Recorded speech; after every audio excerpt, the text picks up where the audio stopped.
Healthcare is at the heart of our new purpose. Healthcare is now and always will be a community service.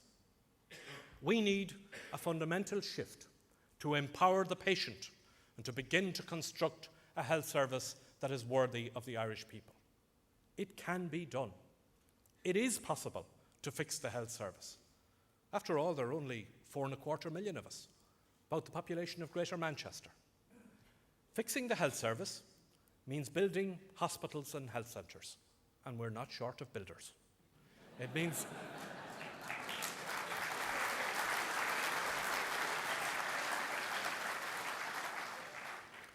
staffing them and fitting them out with the best equipment. And of course we have to pay for it. And the best way to do that is through universal health insurance, which will put the patient in control and deliver the efficiencies that we all know are needed. And let's stop these circular arguments about what facility goes where. In the end, it is what kind of care that matters, not where it is provided. And anyway, we need to provide for the health needs of a growing population for the next 20 or 30 years and not just for the next 2 or 3. If Noel Brown could build big hospitals and cure TB nearly 60 years ago in the bad old days of the 1940s, then surely in rich modern Ireland it is not too much to expect that a woman can get a cancer test on time, be able to rely on the result, and then get whatever treatment she needs without having to join a queue which threatens her life.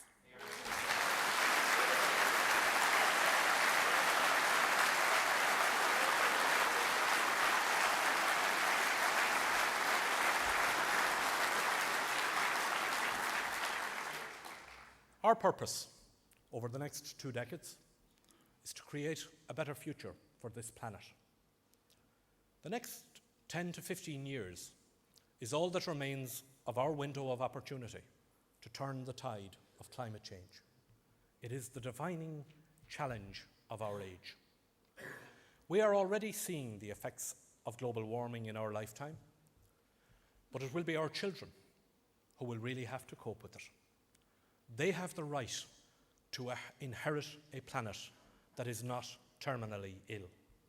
If we act now, we can manage the transition to a low-carbon, sustainable economy on our own terms, by planning our cities and towns for a future in which cheap oil is a distant memory, by investing in renewable energy and green technologies, and by using our voice in Europe and our relationship with the United States to press for emission cuts that will make a difference, and to ensure that it is not the world's poor who carry the burden of carbon reduction.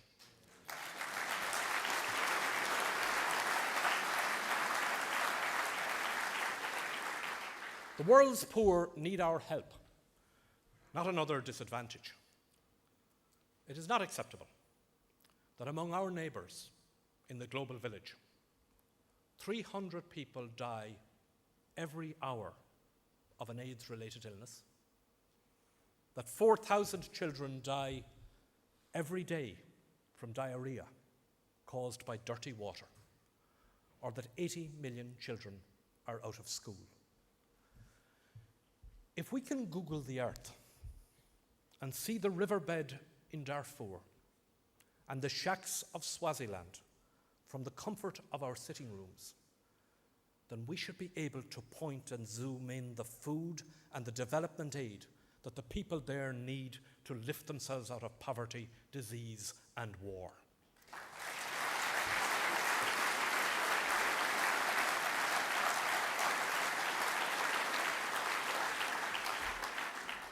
The village we inhabit is not just global, it is local too. The success of our society is measured by the strength of our communities, neighbourhood, community, and the need for each other. These values affect the quality of all our lives.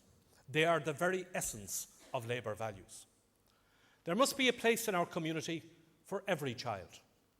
A child with a disability should not be a threat to the state but a priority. The rights of citizens of a republic should not be resisted by legions of lawyers. They should be respected, vindicated, and provided for. So let's save some money on the lawyers and just hire the ABA teachers instead.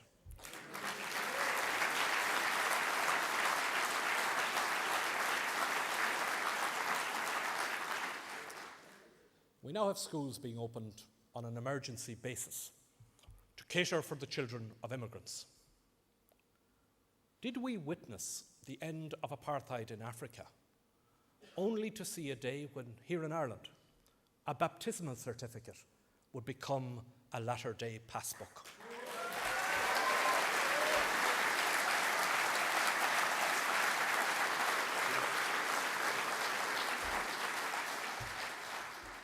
And to be fair, I don't think the churches intended it that way either.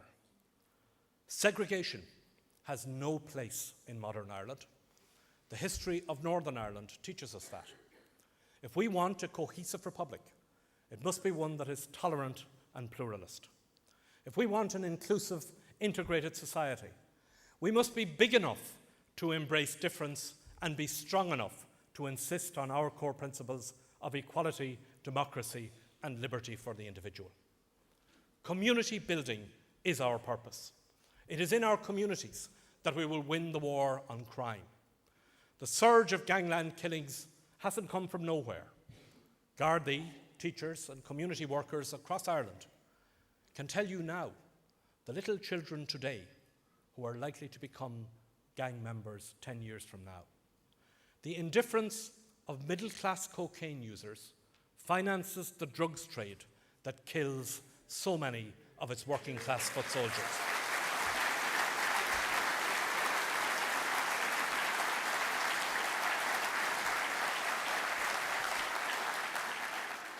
We must confront the gangs with the full might and force of the state, but we must also fight a battle within our communities for the hearts and minds of our young people.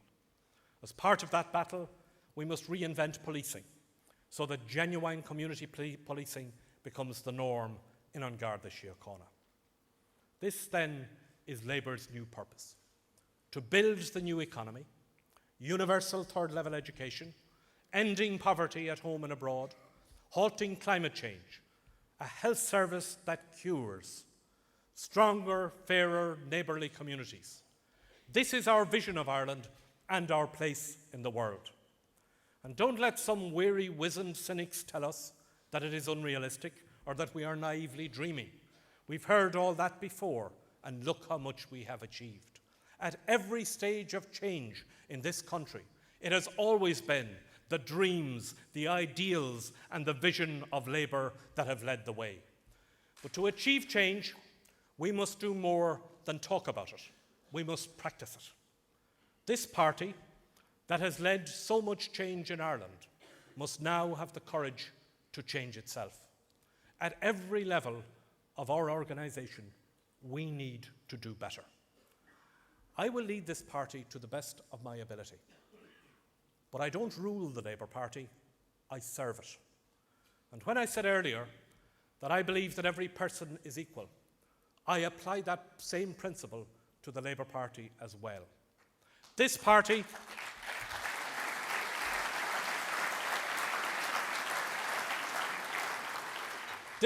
belongs to all of us, and we must, all of us, take responsibility for where the party is going. And yes, I do believe we should have a decision-making conference every year, and let's see what we can do about that for 2008.